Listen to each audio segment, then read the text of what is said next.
Pagtalo. Pagtalo galit. Ayaw ka makir para ganiyo.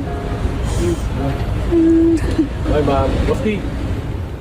Yakap ko na tagal pa siya umuwi. Yung yakap ko parang hanggang December na. Kasi December na naman kami magkikita ulit. Nalaman ko may potential sa dahil sa tindig pa lang niya, marunong siyang humawak ng bola. Minsan din, nagkalaban din kami. Hindi ko siya matalo ng pupag-1-on-1 kami.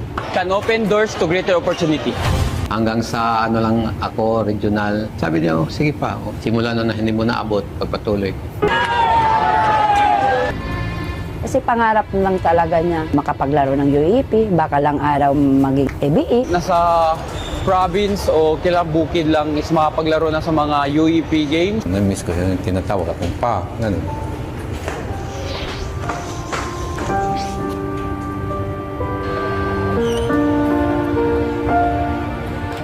Tinanghal na MVP o Most Valuable Player. Gumawa kami ng istoy sa Davao Region na champion. Siyempre, masaya ako.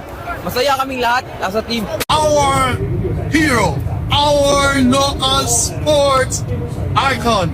His history of perseverance, discipline, sacrifice, and excellence continues to inspire generations of young athletes